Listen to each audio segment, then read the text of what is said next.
The skies above Ouagadougou thundered as massive transport planes descended, carrying soldiers not from one nation, but from 42. Saudi Arabia led them, but when their boots touched the ground, they marched not under the Saudi flag. They marched under the banner of Burkina Faso. For the first time in modern history, a small landlocked African nation, long dismissed as poor, fragile, and forgotten, became the center of the world's gaze. The headlines wrote themselves, "Why Burkina Faso? Why now? Why Traoré?" And the answer is not simple, because this is not just about security, it is about betrayal, sovereignty, and a new order rising in the dust of the Sahel. It is about a young leader, not yet 40, who dared to say, "Burkina is not a pawn, we are players." But the question remains, is this alliance salvation or another cage? Did Burkina Faso just invite freedom or open the door to new masters? Stay with us, because this isn't just another story. It's the future our ancestors dreamed of.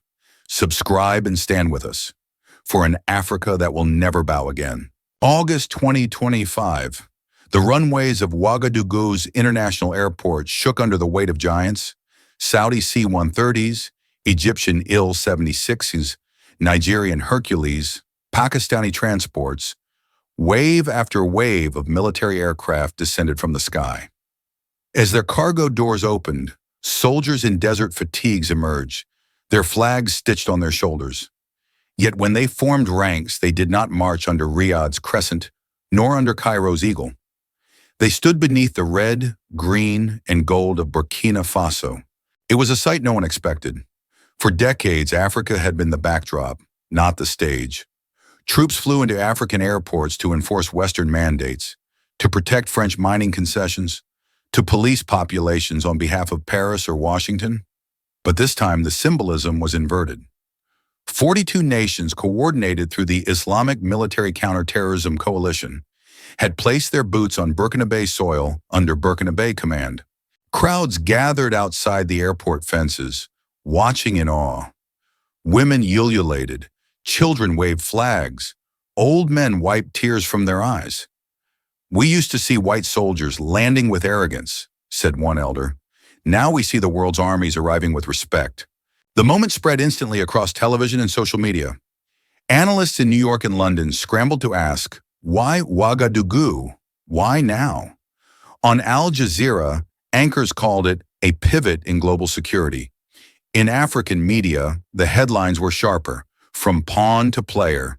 For Burkinabe citizens, the symbolism mattered as much as the soldiers. For the first time, their country was not a forgotten corner of the map. It was the beating heart of an alliance. For once, the world did not dictate to them. The world came to them. And the choreography was deliberate. When the first joint ceremony began, Saudi generals stood not in the center but at the flanks. It was Ibrahim Traoré who reviewed the troops. It was the Burkinabe anthem that played. It was the Burkinabe flag that rose highest. To the watching crowd, it was unmistakable. This was not an occupation. This was recognition. Yet pride mixed with unease. Some whispered, will these soldiers stay as guests or become masters? History had taught Africa bitter lessons. Every foreign boot had once arrived with promises of partnership, only to leave chains behind. But for that one day in August, hope drowned suspicion. Hope that the balance of power was shifting. Hope that the age of dependency was cracking open. An old woman selling peanuts near the airport put it best.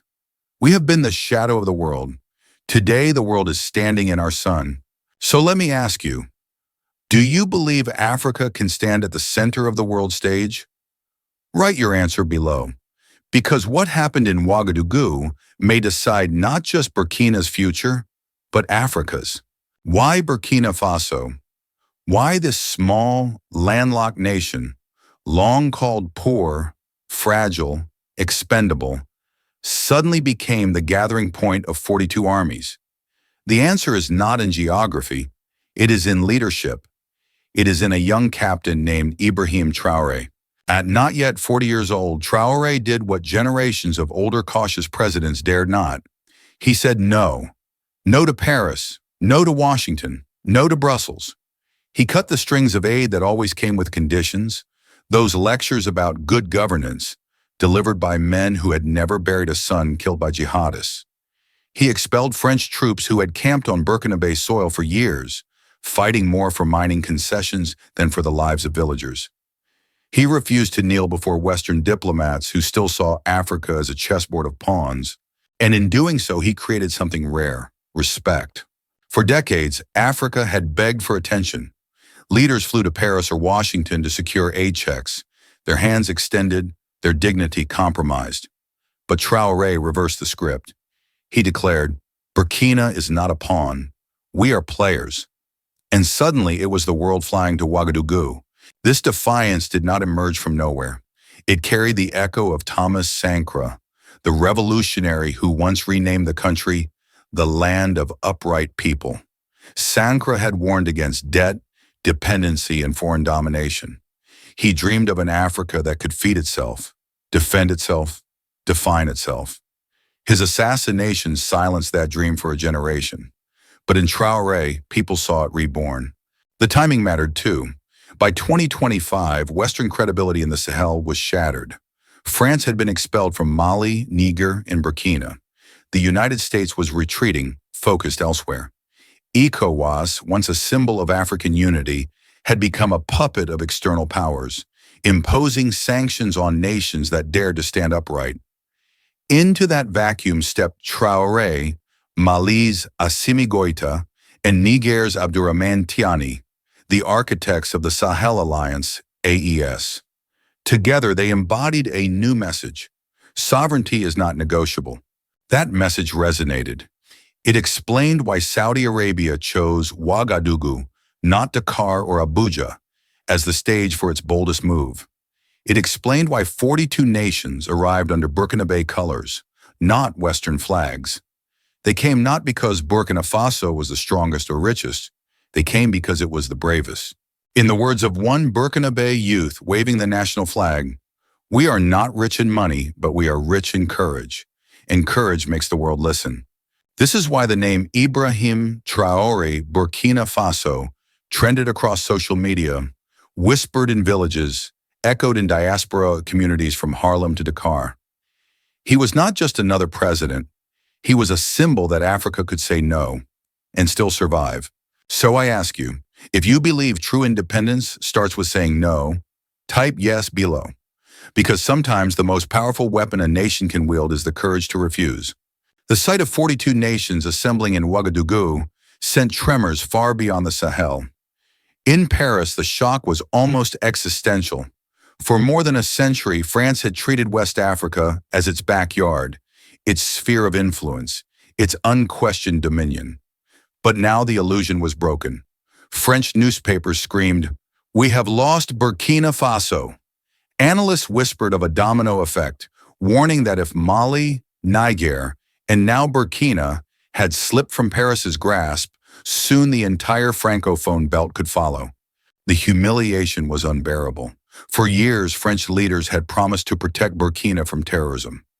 Yet 2 million Burkinabe were displaced, villages reduced to ashes, soldiers left with rusting rifles.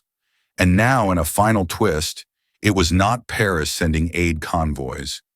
It was Riyadh, Cairo, and Islamabad marching under Burkinabe colors. In Washington, the tone was colder, more strategic. Intelligence briefings spoke of a new NATO on African soil, a coalition that could rival Western influence in the Sahel.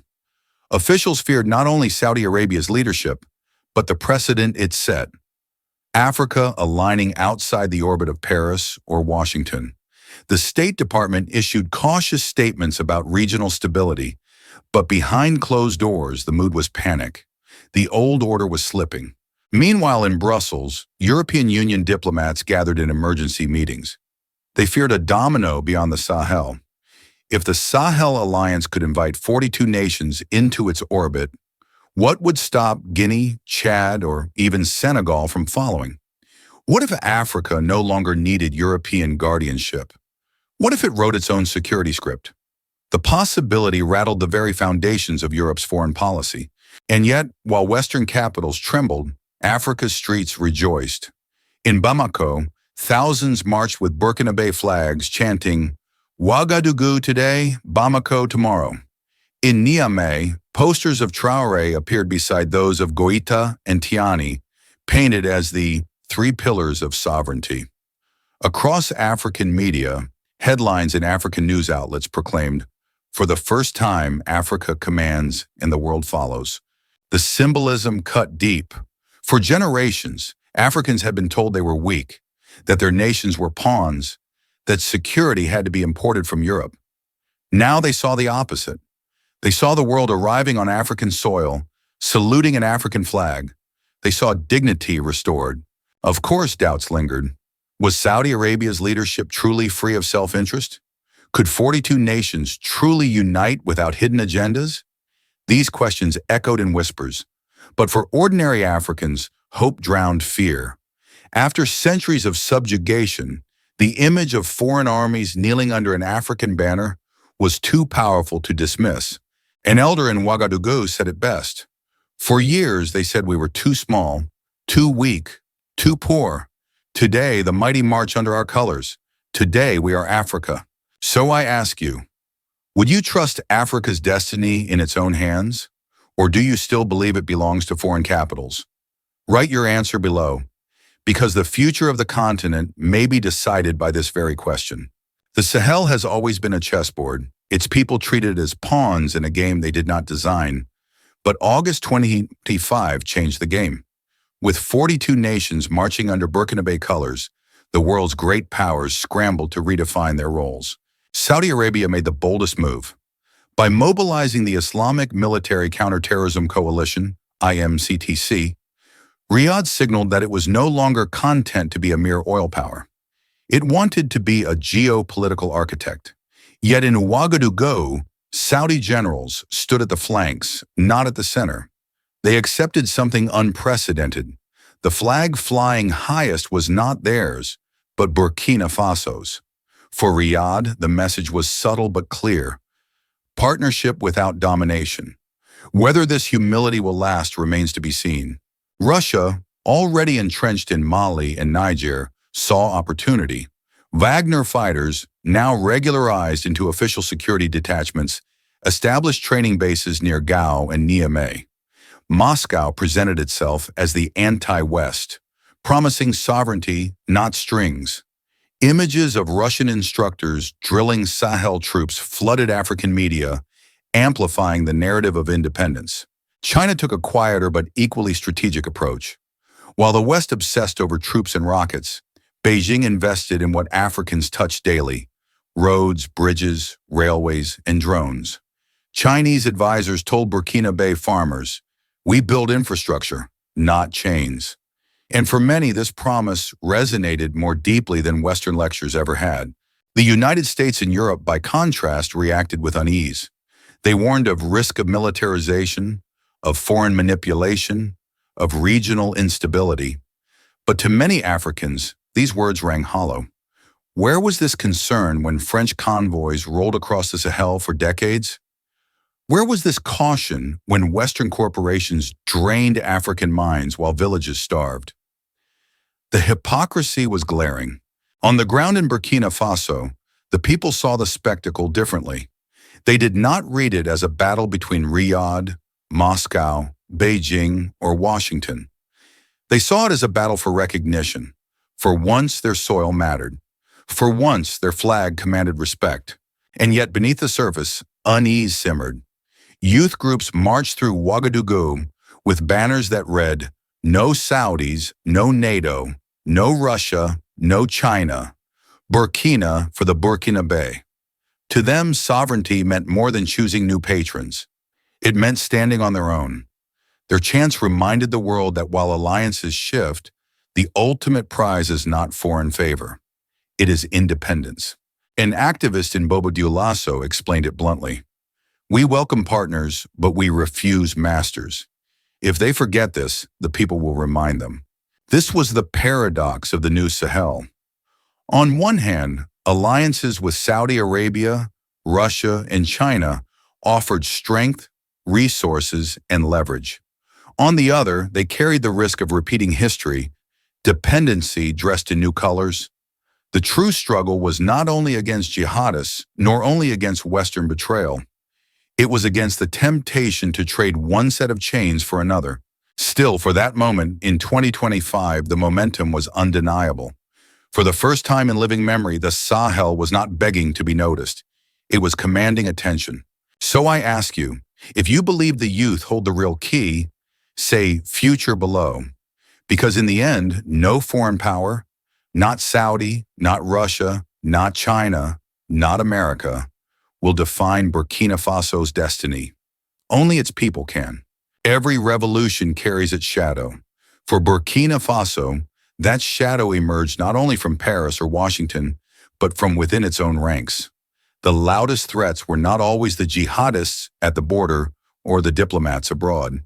Sometimes the most dangerous enemy wore the same uniform, spoke the same language, and saluted the same flag. In the weeks after the arrival of the 42 nations, a series of unexplained incidents shook Ouagadougou. A weapons depot erupted in flames, destroying critical supplies. Communications lines mysteriously went down during key troop movements. Intelligence leaked, giving insurgents uncanny precision in their ambushes. Each time, the government insisted on technical failures. But whispers spread.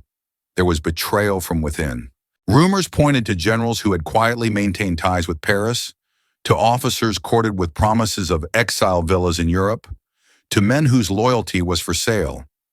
Western media stoked the fire, suggesting that Burkina's unity was fragile, that its army could fracture. For a people who had endured centuries of infiltration, the suspicion cut deep. President Ibrahim Traoré did not stay silent. In a rare midnight broadcast, his voice rang with fury. "We are surrounded by enemies, yes, but the greatest danger is not the one outside our gates. It is the traitor inside our walls. Let them know. Betrayal will be buried beneath the red dust of this land." The message was clear. He would not tolerate treason. Investigations swept through the officer corps. Several commanders were quietly dismissed. A handful were arrested, accused of conspiring with foreign agents. The trials were swift, the sentences harsh. Supporters praised Traoré for cutting rot from the army. Critics muttered about purges. But among ordinary citizens, the mood was simple: relief. For them, the true nightmare was not foreign soldiers. It was betrayal by their own. At the same time, ordinary people answered treachery in their own way. In Kaya, women's groups marched with banners that read, "The tree does not fall because of storms, but because of termites inside." In Wahiguya, youth patrols began guarding roads at night, insisting that vigilance was not only the duty of the army, but of the nation. International headlines cast doubt. Some called it paranoia. Others said it was proof of weakness. But in African media, especially across African news platforms, the narrative was different. It was not weakness. It was cleansing. It was not collapse. It was rebirth. Burkina Faso was facing the truth many nations avoided, that independence cannot stand on a foundation riddled with betrayal. One Burkinabe elder, watching the arrests, told a reporter, "We have lived too long with leaders who bowed abroad and betrayed at home. If Traoré has the courage to confront them, then maybe our children will live free." This was the paradox of sovereignty. To stand against foreign domination, a nation must first be sure of itself. To hold the line against invaders, it must first silence the traitors within. Burkina Faso had declared itself a player on the world stage. But whether it could remain one depended not only on alliances abroad, it depended on loyalty at home. So I ask you, do you think betrayal inside is more dangerous than enemies outside? Write your answer below, because the fate of every nation depends not only on the wars it fights, but on the trust it keeps. In Paris, they whispered of lost empires. In Washington, they warned of shifting alliances. In Brussels, they feared a domino they could no longer control. But in Ouagadougou, the only sound that mattered was the chant of a people. Burkina belongs to the Burkinabe. The arrival of 42 nations under the Burkinabe flag was not just a military exercise. It was a message. that even the smallest, poorest, most underestimated nations could stand at the center of history. That sovereignty was not a slogan, but a reality, defended in steel and sacrifice and in unyielding faith. Yes, dangers remain. The desert still breeds insurgents. Foreign powers still scheme. Betrayal still lurks in the shadows of uniforms. But none of these can erase what the world saw in August 2025. A young leader standing tall, a people refusing to bow, and a continent daring to dream of a different tomorrow. The story of Burkina Faso is not only about one nation, it is about Africa itself. It is about whether the continent will forever remain a pawn in other people's games, or whether at last it will seize the board and declare, "We are players." So the question comes to you, will you see these events as just another headline or as the spark of a new era? If this story stirred your soul, don't just scroll. Like, share, speak, subscribe. They've silenced us long enough. Now it's our time to speak history into the future. Type your comment below, New Africa, Africa Rise, Africa Strong, or simply, it's time for Africa, because the age of silence is over.